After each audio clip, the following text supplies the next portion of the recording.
If you think getting people into Warhammer 40k is difficult, then you should try converting folks to fantasy. Talk about pushing a boulder up Mount Everest. Yeah, we're going to talk about Warhammer 40k's big brother today, going back to the roots of both the lore and the hobby. Because Warhammer Fantasy Battles is, was, and always shall be the most Warhammer that ever Warhammered. Now, if you're familiar with my channel, you know that 40k is my real-life religion, but what I often don't discuss is I'm actually more of an Old Testament guy. Harry the Hammer is a literal saint in my home. More on him later. So we're going to go over every faction in Warhammer Fantasy, at least that still exists. Sure, First Edition had Pygmies and Slann as playable factions, but First Edition Warhammer Fantasy Battles was weird, just like Rogue Trader was weird, so we don't really need to go there. But the main factions that we still know today, that are still featured in the Old World, in the video games, in the Total War series, they were also around in those earliest, gnarly days of yore, at least most of them. Where Warhammer 40k was inspired by and took inspiration from Alien, Starship Troopers, Dune, Heavy Metal, Star Wars, Space Hunter, Battlestar Galactica, The Terminator, and Hell Comes to Frogtown, etc., Warhammer Fantasy Battles has its own roots in The Lord of the Rings, of course, but also Elric of Melniboné, Farfet and the Grey Mouser, and even Dungeons & Dragons. Movies that came out around the time, like Dragon Slayer, Conan the Barbarian, the single greatest movie ever made, and The Beastmaster, certainly had a hand in shaping Warhammer's flavor as fantasy took over the 80s. Sure, some of them came out after the first edition of the game, but by second edition Fantasy Battles, it was obvious that Games Workshop was leaning into many of the same tropes that Hollywood was at the time. The fun came full circle as the things that were inspired by Warhammer came back to inspire new additions and lore in Warhammer in return. Truly great the 80s were, indeed. And I, for one, am all about that, because nothing is as cool as Nordic raiders who worship ineffable eldritch entities coming to sack your village, or undead dragons melting armies with foul putrid breath, drunken giants smashing through rank upon rank of well-drilled state troops 1 minute, only to belly flop and forget what, who, and why he's fighting before curling up for a nap on top of an entire infantry unit. Warhammer 40k is among my favorite things in life. I love the fiction, even though it's not fiction, it's prophecy. I love the game, I love the setting, and there's nothing cooler than sci-fi or space fantasy, if you want to call it that, except just full-on fantasy. To me, that's the greatest genre of speculative fiction and the funnest type of setting for wargaming. So yeah, even though I have a 40k channel, 12 mostly unpainted armies over the years, and have been into the setting since the beginning, I actually got into Warhammer Fantasy Battles a few months before that, in the summer of 1987. So let's start from the beginning, and like its younger sibling Warhammer 40k, Fantasy Battles starts in the exact same place, with magical space frogs. So the Warhammer World was discovered by a race of enigmatic creator beings who hated chaos and fought it across the stars, known as the Old Ones. And yes, the Old Ones are in every way the same Old Ones you might be familiar with from Warhammer 40k. And they came to the Warhammer World and set up shop.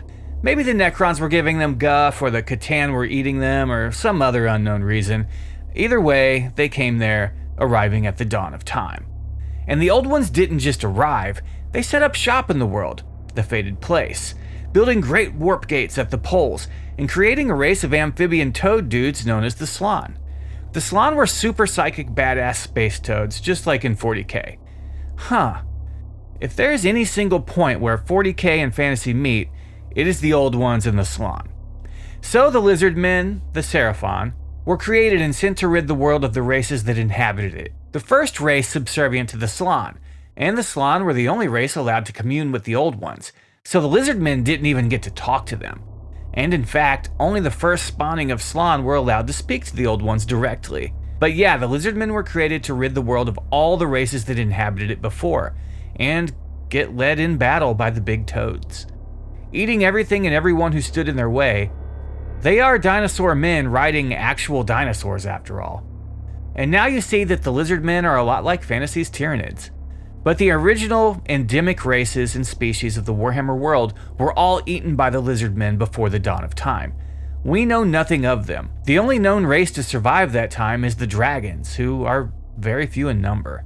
The Slann use magic, or really advanced technology more likely, to move the Earth closer to the sun, greatly warming the planet and pissing everyone off, especially the dragons. The world was originally cold and frozen. That's why the Slann and lizardmen are found mostly in the equatorial regions, at least before the Slann moved the Earth closer to the sun.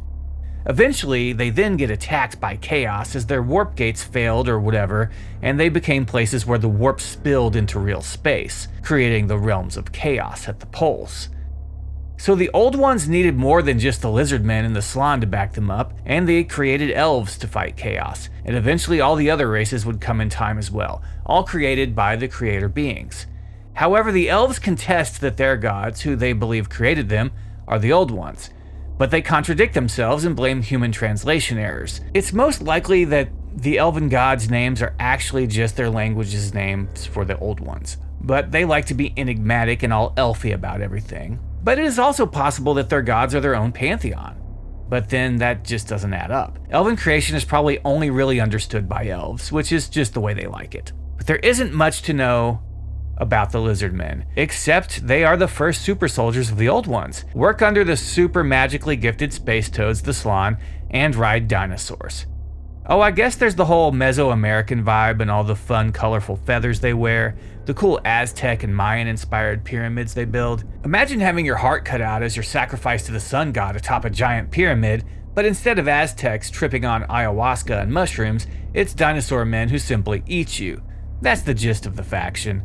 They're cooler than cool, and Warhammer 40k could really use a reptilian alien faction, just saying. But the faction that is so Warhammer it isn't funny, the Orcs, came to the planet long before any of that, as a fungal infestation on the Old Ones' ships.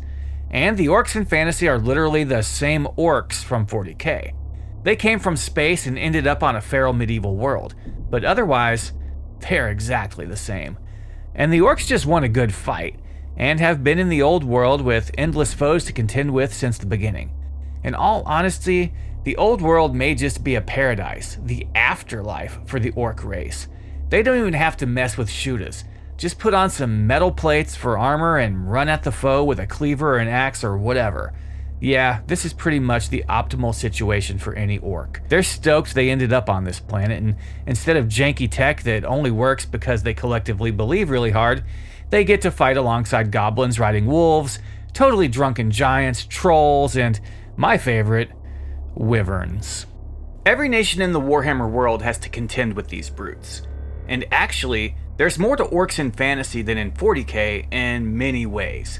Sure, they have Gratz's subordinates, servants, who are actually way smarter than them, but in fantasy, there are multiple flavors of that, and they're called goblins. There are common goblins, and those are the ones that can also ride wolves, but night goblins as well, who are high on psychedelic mushrooms and have a lot of dirty tricks up their sleeves. The fanatics, who are too high to do anything but chain them to a massive spiked ball and whirl them at the enemy as they go frothing mad, turning into berserkers, are among the most iconic things in all of Warhammer. Squig hoppers and squig herders, who are similar to their 40k counterparts.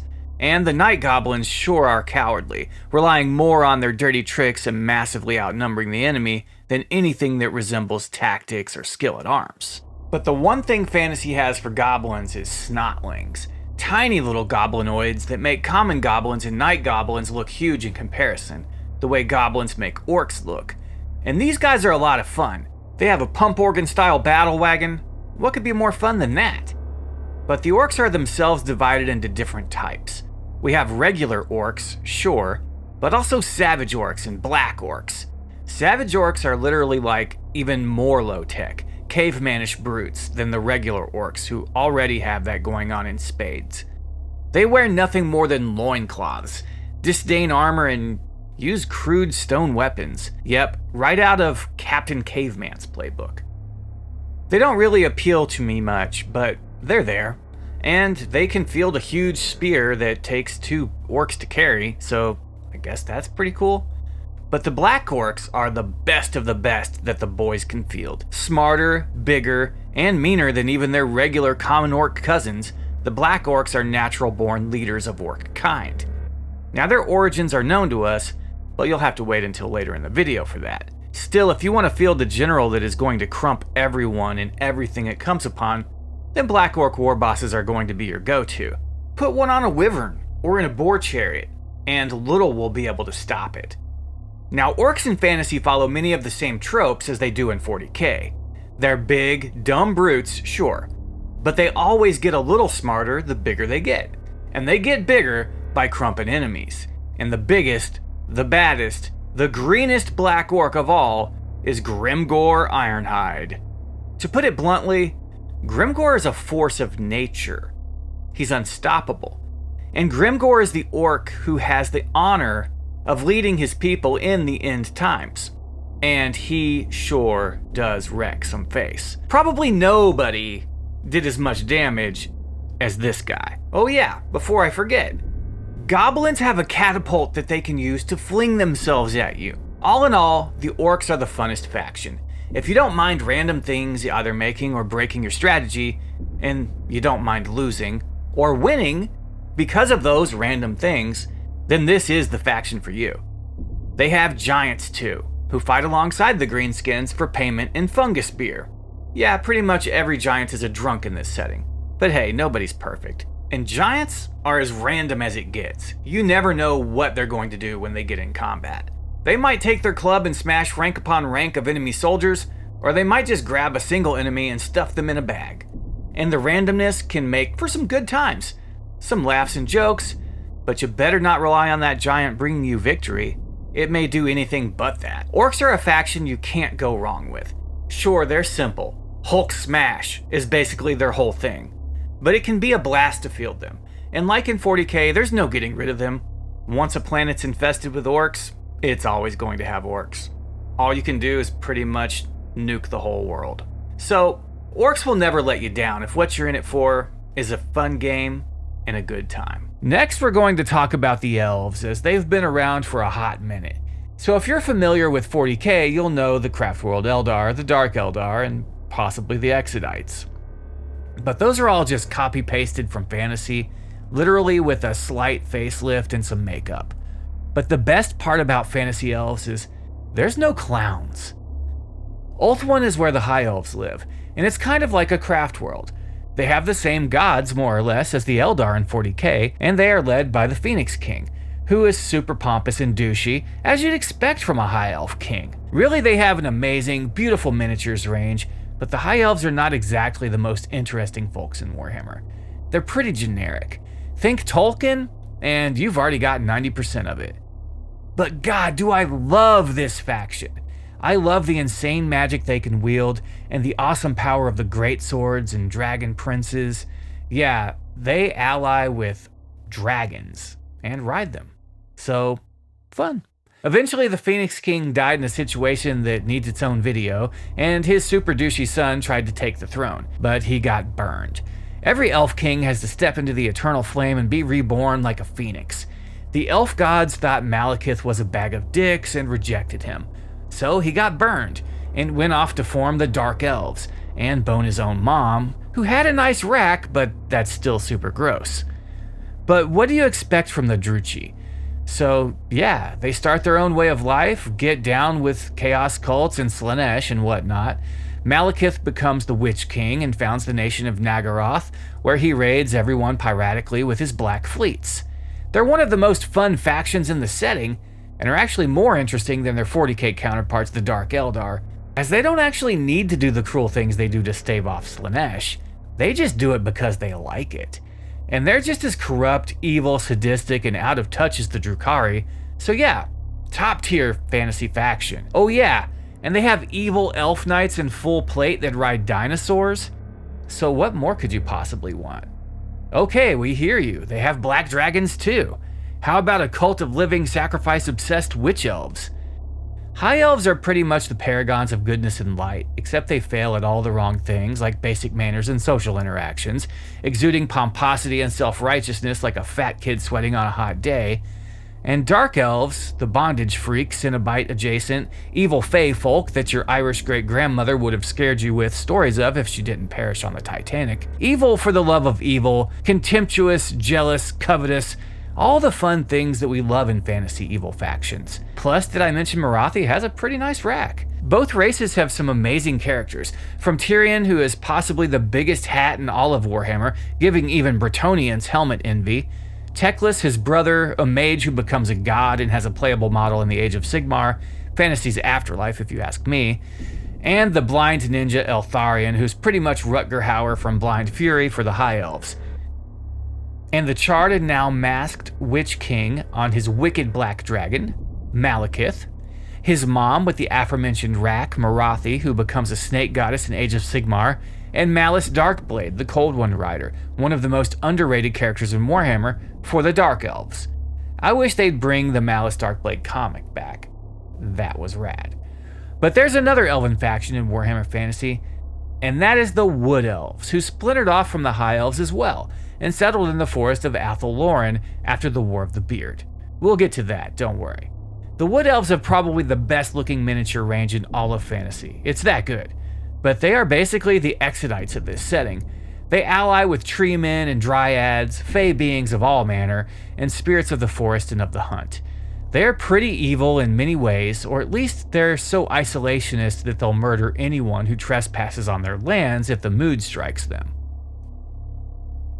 Or they may just lure you into the woods and feed you a massive feast. They're extremely fickle, like fey folk should be. Lots of very lightly armored, swift, shooty units. Wood Elves are probably the most xenophobic race in fantasy. They hate everyone who isn't them, and with good reason. Beastmen are the natural enemy of the Wood Elves, but orcs and goblins and chaos in general don't usually appeal to their sensibilities as a rule. If they were to ally with another faction, as more than just a temporary alliance of convenience, it would probably be with Bretonnia, but yeah, they don't like them either. And like their High and Dark Elf cousins, the Wood Elves have dragons themselves, along with magical stags and Orion, the avatar of the god of the hunt, Cernunnos. Yeah, Wood Elves can call on some crazy powerful forces and abilities, but they're a glass cannon if there ever was one. Light armor is about the best you can get, which is fitting. Hippies are usually opposed to wearing too much clothing. Not every day, but a good 4 or 5 days a week. If you ask me what my favorite Warhammer Fantasy faction is, I would answer Wood Elves. As a Kentuckian originally, there's something about them that appeals to me, and painting and fielding armies of them, while living in the urban dystopia that is Oakland, California, somehow helps me reconnect with nature more, or at least I tell myself that. And now we get to the first of the human nations we're going to talk about, and well, they're all dead, because they're one of the oldest of the still functioning human factions that is playable, the Tomb Kings of Khemri. Are you a Necron or a Thousand Sons fan? Do you love endless hordes of undead featuring skeletons with an Egyptian flavor, mummy commanders and animated constructs in the form of statues to ancient gods, giant scorpions and colossal skeleton giants? Oh yeah, there's sphinxes too. And you'd better love chariots. But if you can check all those boxes, then this is the faction for you. Starting millennia before the current Warhammer timeline, Khemri is literally their version of ancient Egypt, and just as removed from them then in their medieval Renaissance setting as the ancient Egyptians are from us now. The Tomb Kings ruled the world and subjugated everyone with lots of infighting, political intrigue, and backstabbing. The politics of it all actually doesn't matter at all now, as it is essentially lost to the sands of time. But there's one figure who stands out above all others, Settra the Imperishable, who for lack of a better description is the silent king of this setting. One king of Khemri was stronger than any other, and took things to a whole new level, using his lich cult, the mortuary cult, to ensure his immortality. But he came back as a lich, a shriveled husk whose junk had rotted off and his skin was stretched over bones. He was a full-on mummy, and was pissed. Settra had imagined his resurrection to be glorious. Instead he came back a shriveled, leathery bag of bones whose cock had rotted off. Now Settra's whole reason he wanted to be immortal was because one lifetime wasn't enough to subjugate everyone on Earth and take over the whole world. And losing his junk wasn't going to slow him down on that front, as immortality, whether it was how he imagined it or not, gave him the opportunity to finally conquer everything and everyone.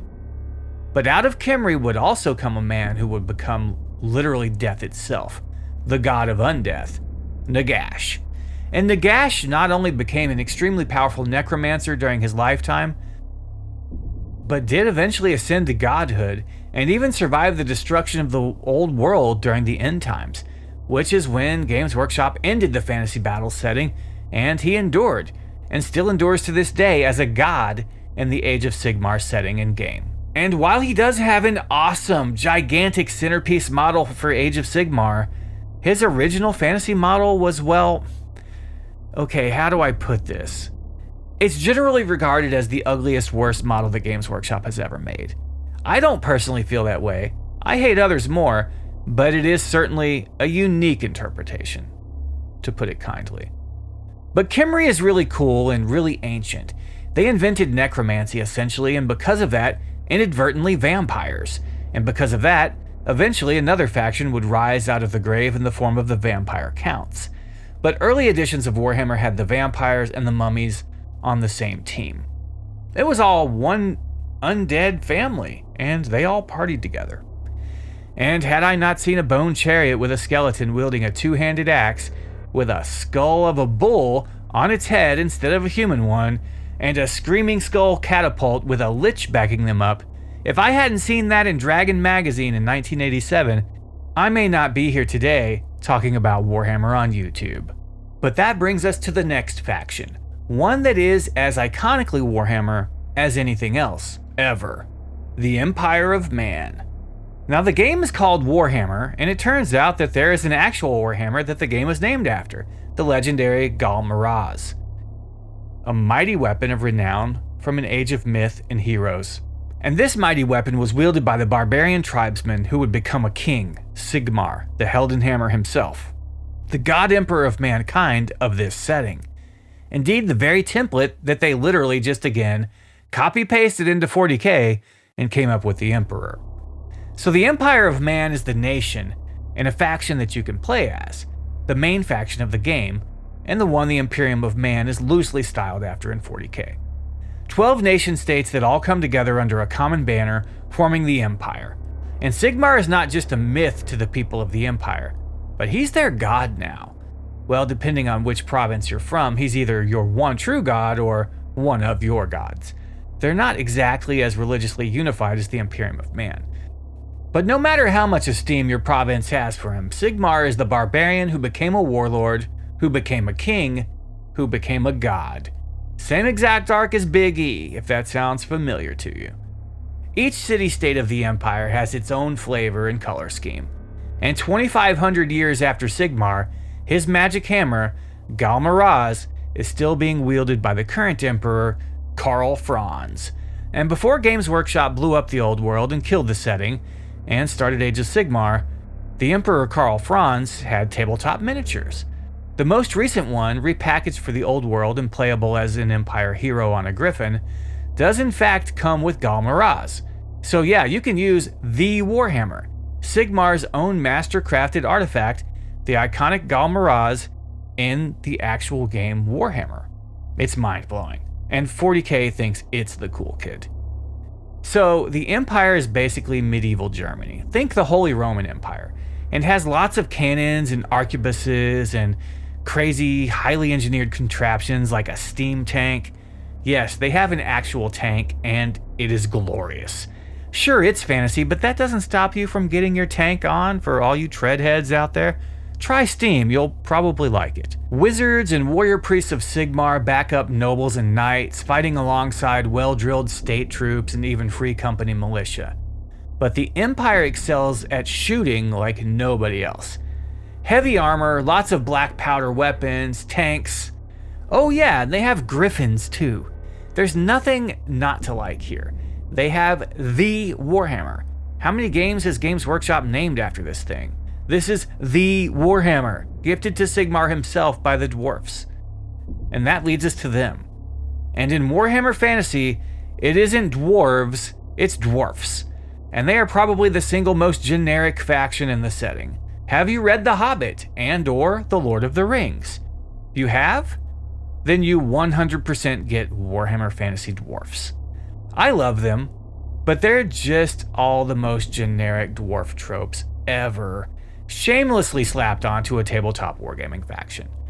Sure, they have some fun characters like Gotrek Gurnison, but dwarfs are probably my least favorite faction. Well, maybe not. And thus I know a little about them. Not that I haven't owned some dwarf army books over the years and read them, and I did have the Skull Pass box set in, 7th edition?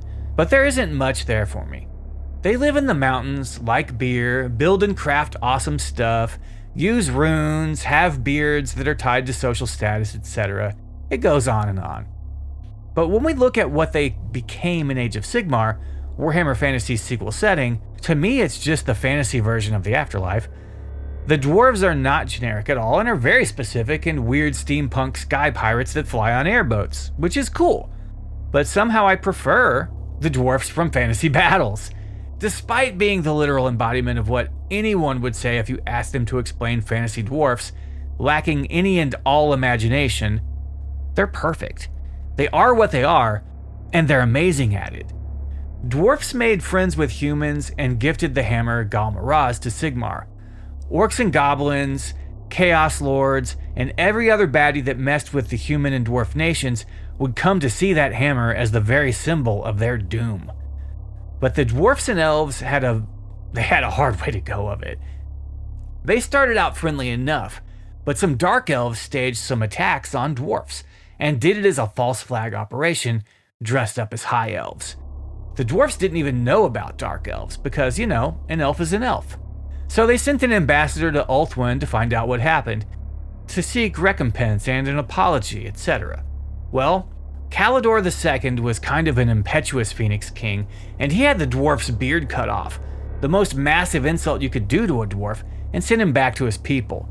The elves were insulted as they felt like they were being wrongly accused, and they were, but they had to be so elf about it. The dwarfs had actually already tried before, laying out their complaints to the previous Phoenix King, Kalidor I, who accused them of begging and dismissed them, and then his son Kalidor II cuts off the ambassador's beard and sends him home?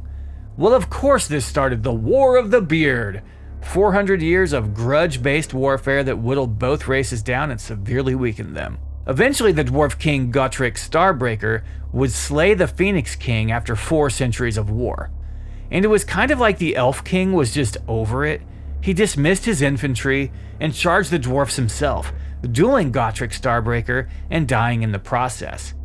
I honestly think Kalidor was just glad to be done with it all at that point. The dwarfs seized the Phoenix Crown, and well, the war ended, but the enmity did not. It would have gone on, but Malekith was attacking Ulthuan, and the High Elves had to rush home to save their homeland. Some elves stayed behind, refusing to return to Ulthuan, and became the Wood Elves. The dwarfs were left a shattered people. They were crippled for the most part after the War of the Beard, and they had a hard time fending off Skaven and Goblin incursions for quite a while. But they got the Phoenix Crown of the High Elf Kings and considered the grudge over the Beard essentially settled. They still make logging incursions into Athel Loren just to piss the Wood Elves off though, just for good measure. Dwarfs. I love how petty they can be. I doubt I'll build an army anytime soon as they aren't my favorite race, but they're growing on me. I love how stubborn they are and the fact that grudges mean more to them than anything else in this world. Now let's get on to some bad guys that aren't elves. Remember how chaos was pouring forth into the world from the collapsed Old One warp gates at the poles? Well, the barbarian tribes of the north find themselves literally bathing in the power of the warp. And since the civilized nations of man want nothing to do with them, they have for the most part succumbed to the dark gods. The warriors of chaos are pretty much chaos space marines in fantasy. No bolters, but other than that, it's exactly what they are. Their armor is demonically infused and empowered, much heavier and thicker than armor that any mortal man could ever wear in battle, unless blessed by the dark gods and empowered with the strength to do so. They're comprised of barbarian tribes, the Norskins and other Viking-inspired peoples. So yes, they have that Conan the Barbarian thing going, but they're mostly barbarians that have turned evil. And not everyone gets that fancy armor. For each full-on Chaos Warrior there are more raiders and berserkers of regular stature. Marauders, the typical rank and file, are regular humans who wish the gaze of the gods would fall upon them.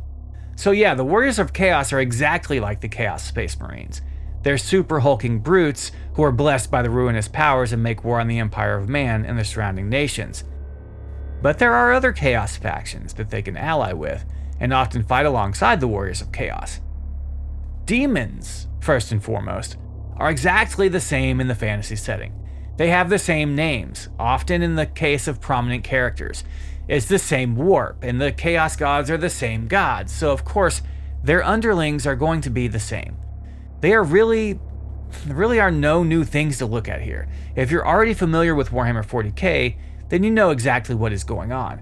The armies of demons stream out of the polar regions on an endless incursion into the real world, and they corrupt everything they come into contact with. Chaos Lords can bargain with them and field them in their armies and occasionally convince a greater demon to come out and fight. But the Beastmen in fantasy, they're perhaps the most underrated faction of all. They're mutants. Human-like animals or animal-like humans, it's hard to say what they were originally. But occasionally the citizens of the human nations will have a mutant child with horns or hoofs or a goat's head, and this is due to the fact that the entire world is suffused with chaos. Unlike 40k, there's no reprieve from the influence of chaos in fantasy. It has shaped the land itself. The dwarfs even went to live in the mountains to avoid the majority of the effects of chaos, as a veil of corruption fell across the entire world in the earliest of days. The old ones really messed everything up with their warp gates. The beastmen come in several flavors, but usually have the heads of goats or sheep or bulls in the case of the minotaurs. They're mutated, twisted, pure children of chaos. And because of this, they never get any love from chaos. They're always going to be there. They're the natural-born sons and daughters of warp shenanigans, for the most part. But the chaos gods like to favor the ones they have to expend energy to sway to their cause. Humans, elves, dwarfs, ogres, etc., and often forget all about the beastmen. They get the shaft and are overlooked, but they're everywhere, in all the woods, lurking and ambushing, eating whole caravans of travelers, making war on nature itself, corrupting the land and forest wherever they go. The true children of chaos, but seldom remembered by the likes of Tzeentch, Khorne, Nurgle, or Slaanesh. Basically, the beastmen aren't going to get the deepest lore, or probably ever get a single novel about them, but they're one of the old-school fun factions that make Warhammer cool. Fauns, satyrs, minotaurs, centaurs, and twisted mutants combine in ways that would make even Ralph Bakshi jealous, and that's basically beastmen. They're the natural foe, in every possible way, of the Wood Elves. So that's basically chaos, more or less. But there are more evil things than chaos, such as the entire reason I got into Warhammer in the first place, the undead. And this is probably the most iconic faction. Now, the first edition box that contained the rulebooks had Harry the Hammer on the cover, a Chaos Warrior, but he was smashing an undead trooper, a skeleton, across the face and smashing his jawbone off. Skeletons, to me, are as iconically Warhammer as it gets, right up there beside Chaos Warriors. So the Vampire Counts of Sylvania are essentially the other undead faction now, and they're the best thing that probably ever happened to tabletop wargaming. Lore-wise, they are another sort of generic faction, an army of skeletons, zombies, ghouls, wraiths, banshees, and other horrors from the crypts risen from the dead and led into battle by either a necromancer or a fell vampire. And let's not get confused. Warhammer was around first, but remember when I mentioned the things that Warhammer influenced coming back full circle and in turn re-influencing Warhammer? So we have two amazing movies from the early 90s that I feel personify this example best. The most obvious is Bram Stoker's Dracula, the Coppola film. The vampires we get in Warhammer are very much like this version of Dracula. Twisted nobles ruling from dark bat-infested castles, sipping the blood of their serfs and peasants, living a debased, undead life and pining over what they had lost in life. The other movie that I feel personifies the faction, not just the leaders of that faction, is the third Evil Dead movie, Army of Darkness. I swear, this is what someone with the connections and the money does when Warhammer Fantasy just isn't getting them off anymore. They make a movie about an army of skeletons, zombies, liches, and witches, all set in a medieval setting. Yes, you can tell that Sam Raimi played Warhammer and he loves the undead when you watch this movie. It's literally a love letter to Warhammer Fantasy Battles, and to a lesser extent to the Three Stooges. So the vampire counts do rule one of the provinces of the Empire, Sylvania. And funny enough, they're technically its nobles and should have a say in who the Emperor is every vote. Gothic horror at its finest and grimdark fantasy at its best is what you get when you forsake your soul for an unlife of parasitic blood drinking in Warhammer. If you're big into Halloween, Castlevania, Dracula, or just really love huge armies of dead soldiers that can be resurrected continuously, then this is the faction for you. And the characters aren't bad either. Vlad and Isabella remind me of me and my wife, and the other von Karsteins are fun characters, if not twisted and flawed beings. Yes, being a vampire seriously corrupts you in Warhammer, but it's still one of the coolest things ever. And why wouldn't it be? Oh yeah, did I mention that not only do they have mounted wights as cavalry, but whole units of mounted vampires on Nightmare's steeds? Well, they do. And honestly, there's nothing really cooler than that. The imagery, the box art, the lore, it's all top notch when it comes to the Sylvanians, and always has been.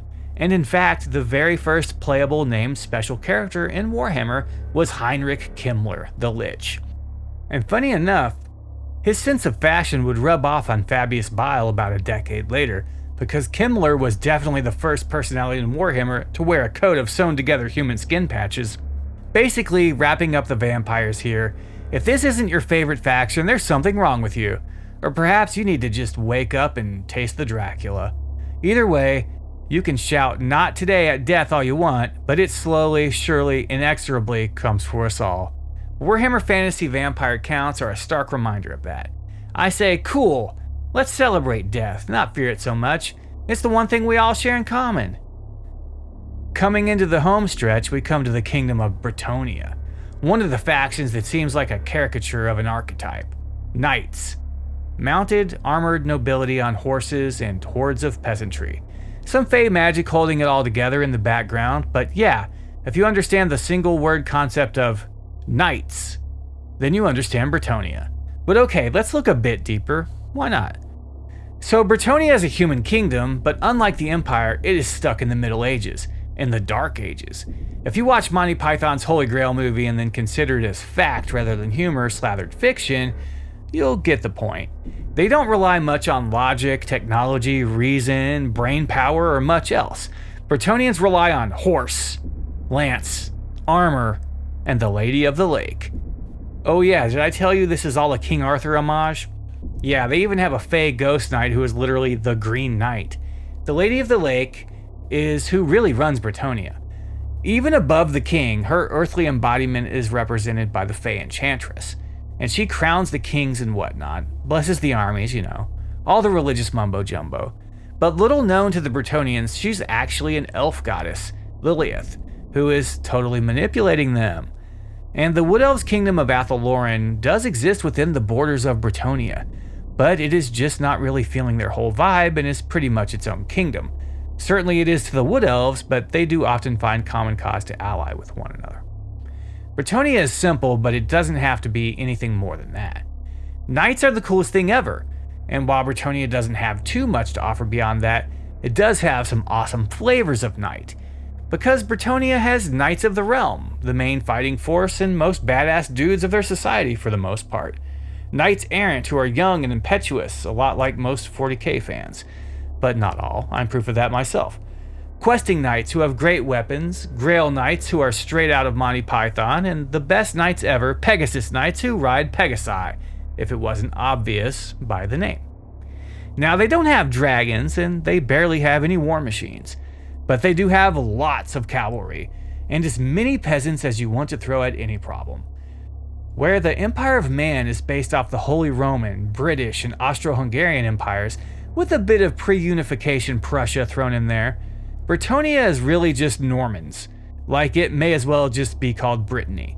But that is all part of the appeal. You don't have to think much beyond horse or knight fight good.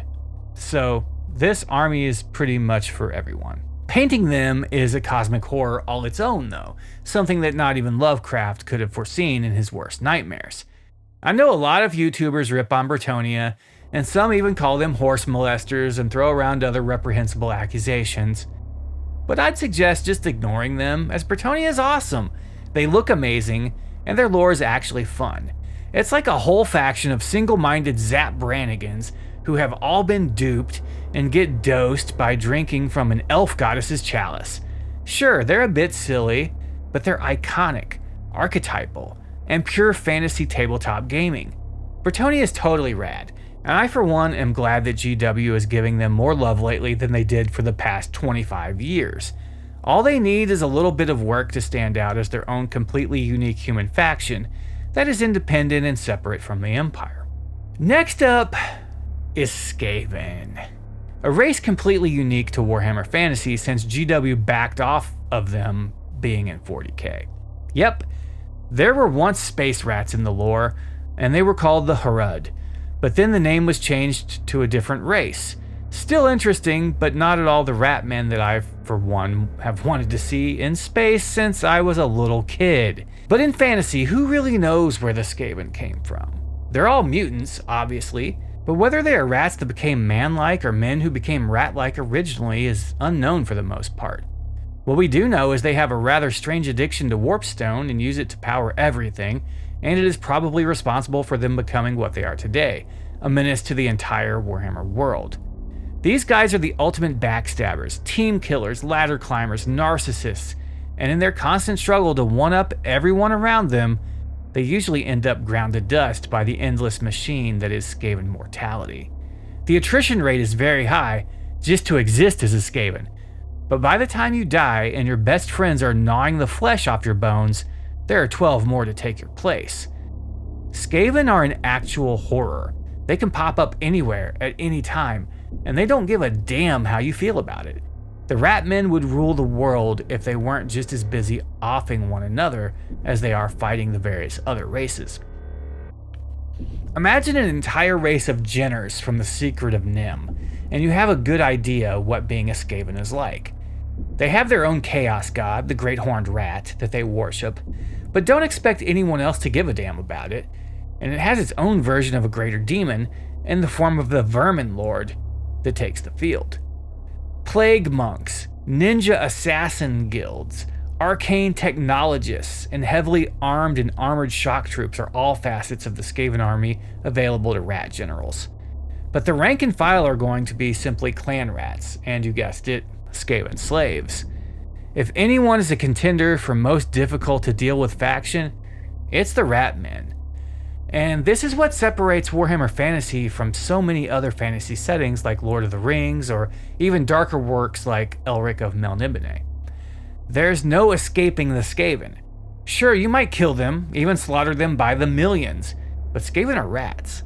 And for every rat you see, there's 1,000 you don't. Or is that roaches? I don't know. I love this faction because they are entirely without empathy, and it causes some fun and very gory shenanigans sometimes. And that's worth its weight in gold. The Skaven, if the world didn't get blown up during the end times, during the events of 2015, would end up devouring the other races in the end. They're the unstoppable gnawing hunger, the beady red eyes in the dark that climb up out of the sewers and drag whole towns into their underworld in the middle of the night. Skaven are fun, very high fantasy, and like nothing else in Warhammer. If you want to have a good time but orcs and gobos aren't exactly your thing, then check out the Skaven. The fact that most of the contraptions are unreliable and is likely to kill your own guys as the enemy is all part of the fun, and if you enjoy it, you were made to field the rat men on the tabletop. But speaking of rat men, they'd never subscribe or become a channel member, so don't be a rat. Like, share, subscribe, and become a member to bask in the light of Sigmar. Don't be a rat. I have a love-hate relationship with this next faction, and they did just get a glow-up, an update that is about 30 years coming, but the new models are in Age of Sigmar. And in Warhammer Fantasy though, they exist in the lore, and they're still super neglected. Of course I'm talking about the Chaos Dwarfs. And before I say what I'm going to say about these guys, just know that the oldest mini in my Citadel collection is currently a 1987 Chaos Dwarf, alternate sculpt named Doomax the Dreaded. but Dumax is pre-stovetop hat Chaos Dwarfs, back when they were cool. So they have their own god, Heshud, and they pretty much hate everyone. The Chaos Dwarfs live in the mountains like other dwarves, and they all have Assyrian and Sumerian looking beards and hairstyles, often shaving the mustache and beating the beard, and have boar-like tusks jutting from their lower jaws. These guys are just as terse, stubborn, implacable, and isolationist as other dwarfs, but they are also openly and decidedly evil, which is what really sets fantasy apart from 40k. This is not a grimdark setting. It is a heroic high fantasy setting where tons of low fantasy events can occur, or world-ending great continent-sized high fantasy storylines too. But good and evil are clearly defined. Sure, there are neutral factions like the Tomb Kings and the Lizard Men, but there are distinctly good and evil factions too. And like the Druki, the Dawizar are definitely evil. But originally they were just dwarfs, but they got cut off from their kin and thought lost and destroyed when the coming of chaos happened across the old world. They didn't get slaughtered by all the demons and warp energies, but they didn't remain the same afterward either. Some even mutated into bull centaurs, half dwarf, half bull. They have a very Mesopotamian look. The Chaos Dwarfs are less swarthy than their kin and are pallid white to green in tone, and their worship of the Lord of Darkness Hashut is certainly something they're all into. But they were lucky to have survived the Chaos Storm in the first place, so to even still be around is quite a feat. Chaos Dwarfs have never been the most popular faction, but they've been around since the beginning of Warhammer. They all ended up with flat-topped, stove-top hats at some point, and have been that way ever since. They're evil, and they're slavers, and one race they have a love for subjugating is orcs. And they, in their hubris, decided to use their dark arts to create a stronger, smarter, better orc. And they did. But of course they couldn't control them, and the orcs got away, becoming a problem for everyone. The Chaos Dwarfs' greatest accomplishment is probably, and ironically, the creation of the Black Orcs. Good job, guys! If you love dwarfs, but you also love evil, and you're into crazy models like bull centaurs and great Taurus riding dwarf lords, then this faction is for you. To me, they look like tiny gorgs from Fraggle Rock, like if there was a whole race of midget gorgs or something. It's the Tusks, I think. They came back around 6th edition Warhammer as there were 2 Chaos Dwarf crew that came with the Chaos Hell Cannon, but they were gone from the game and the lore for a very long time, which is a shame. Glad Games Workshop just showed them some love. Hopefully we see them in the old world game and not just Age of Sigmar in the future, but I will say, they're probably one of the last races I'd ever play. They just don't appeal to me as much as the Wood Elves or the Vampire Counts, but I have come around on them enough that I do now find them cool. I did take a friend in Games of Berkeley in like 2000 trying to get him into Warhammer, and he saw the Chaos Dwarfs and laughed and walked out of the store and told me Warhammer was dumb looking. I explained they were old, out-of-date models, but he didn't hear it. So the old models did keep at least one player away, but if the faction gets treated right, they'd be really cool. Sorry about the tangent. But that leads us to one of the best looking factions that Games Workshop has ever produced for any game, ever. Grand Cathay. Okay, this is one of the most interesting factions in Warhammer. I don't play many video games, and when I do, I play console games and usually just Metal Gear, and that's about it. But this faction is huge in the Total War games. And why wouldn't they be? They're Warhammer Fantasy's China. And like the real China's mythology claims, the Cathayan Empire was founded by, and is ruled by, an immortal dragon emperor. And this celestial dragon has a bunch of kids with the Moon Empress, who rule over different aspects of and areas of his realm. It's surrounded by a huge wall, like the Great Wall of China, called the Great Bastion. And they have some amazing characters and models. It's a shame that it took so long for us to get them. While the Dragon Emperor is immortal, he isn't one of the available minis that you can play as, but in the lore he was the ruler of the world basically before the old ones came. And he saved the humans who lived near him when chaos first arrived, building the Great Bastion to keep it out. and he was proclaimed emperor then of the people who would become the nations of Cathay.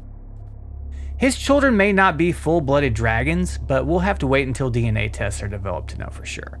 But they can shapeshift into human form, and Games Workshop has been kind enough to give us one right off the bat with the faction's release in the form of Miao Ying, the Storm Dragon. And her human form model is just about as cool as her dragon form mini. I love the whole wingless Asian dragon style. It's awesome. But yeah, Cathay is a blatant homage to historical China and has a few nods to John Carpenter's masterpiece Big Trouble in Little China as well. They're surrounded by all the other nations that Games Workshop has had in the Warhammer lore for decades but never given us factions for, such as the Snake Men of Koresh, the nation of Ind, and the island nation of Nippon and its pirate fleets. Maybe someday. But to the north, the nation of Cathay faces its biggest threat from the Chaos Wastes.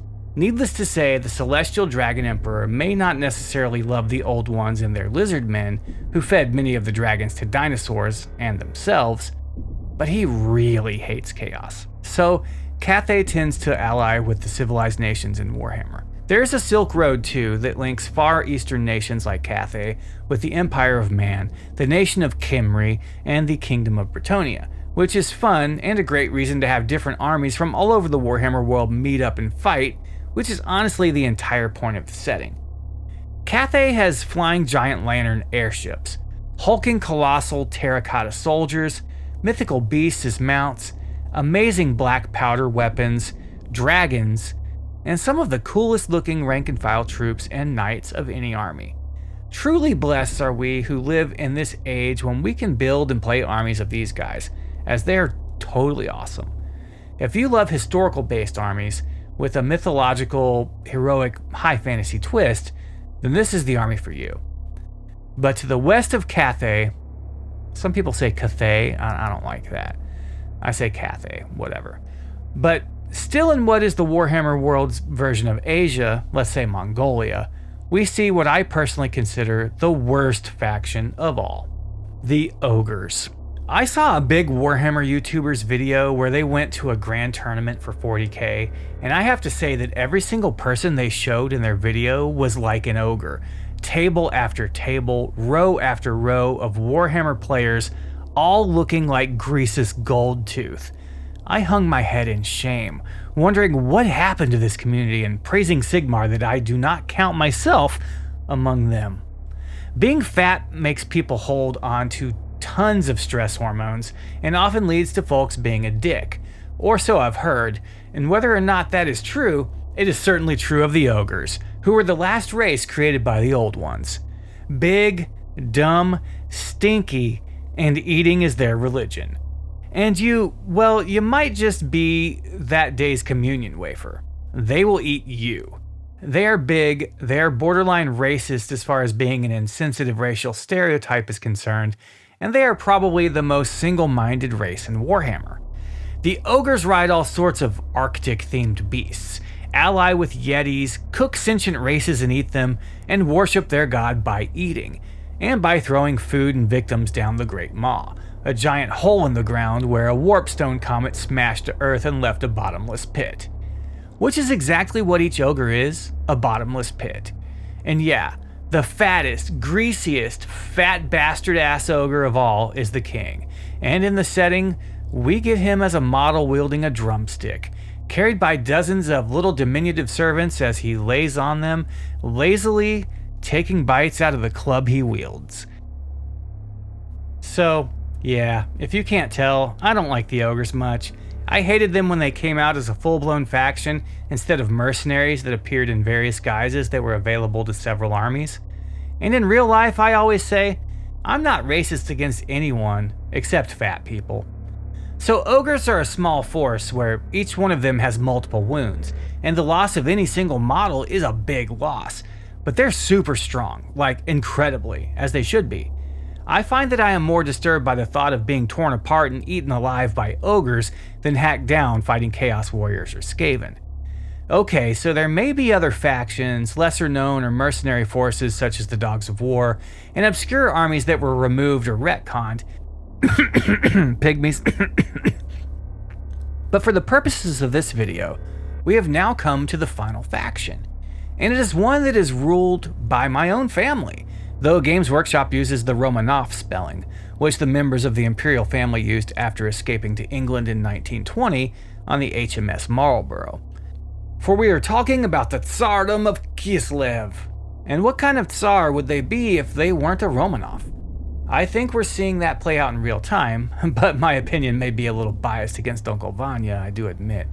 But Kislev is the nation obviously based on Russia, but it is pretty much every other Slavic nation's culture as influence as well. The Polish-Lithuanian Commonwealth, Hungarian winged hussars, and every tale of ice witches ever is a huge influence here as well. Kislev is the first thing that Chaos incursions have to go through to get to the Empire of Man. They're the front line and are in the frozen north. The current Tsarina is an ice witch and wields massive power and influence. Sure, they're superstitious and less advanced and civilized than their more modern counterparts in the Empire, but they're harder folk, sturdier of heart and more resilient. This faction was promised to us in the original announcement that the Old World was coming, and then Uncle Vanya invaded Ukraine, so perhaps there's a negative public perception of the Russian people, which may affect Kislev's sales, or Games Workshop just totally bait and switched us. To me, Kislev is more akin to the medieval era Kiev and Rus, and the Tsarina in so many ways reminds me of Saint Olga of Kiev. They're hardcore, they rock, and they are playable in Total War, and were promised to us with the announcement of the Old World. So where are they? Where are my big mustached hussars, shirtless in the winter, wielding axes like barbarians? Where are my polar bear riding heavy cavalry? Kislev deserves an army in my opinion, much more than Cathay did. So I'm keeping my fingers crossed that GW didn't forget them like they did the third book in the Black Legion series. So that is basically all the factions of Warhammer Fantasy Battles and the Old World. For all of you who either don't know anything about Warhammer or only know Warhammer 40k, I hope you learned something that you found interesting enough to look further into this setting. It isn't the grim darkness of the far future where there's only war. It's the place where the mummy meets King Arthur and they fight over who gets to invade Lothlorien. It's where massive battles of high fantasy armies clash in mighty wars that consume everything around them, and that's the normal occurrence. But it is an age of heroes and villains. The morality isn't gray like in 40k. The stakes aren't galactic, and so they're easier to wrap your head around. As the original setting, Warhammer Fantasy has inspired everything we love in pop culture since it came out in the early 80s. It needs to be remembered, revered, and respected for what it is, the wellspring from which dozens of other fantasy and science fiction games have flowed, some of which went on to become multi-billion-dollar properties. Warhammer Fantasy Battles isn't grimdark, and it isn't exactly the most original thing ever, but it is just because it is so generic that the magic happens. I'd rather spend my time in the Old World than the Mortal Realms any day of the week. Sure, the Mortal Realms are cool and Age of Sigmar is amazing, but it isn't the original, which because of its genericness is a blank canvas upon which I can paint my own narrative, can hold my own battles and wars, and they can mean something to me in ways that the games and lore of Warhammer 40k and Age of Sigmar just never will. Warhammer 40k is now, and every day becomes more, mainstream, and intends to be a household name and is well on its way. But going into that future, which is on the horizon, we're just starting to see it, remember that Fantasy Battles is where it all began. It never had a huge following and was always niche, and now that it is dead and resurrected as its own prequel, there's no better time to give it a chance. Who knows, if you step foot into the world that was, into the fated place, you may just like it there and not want to come back. I know I did. Thanks for watching.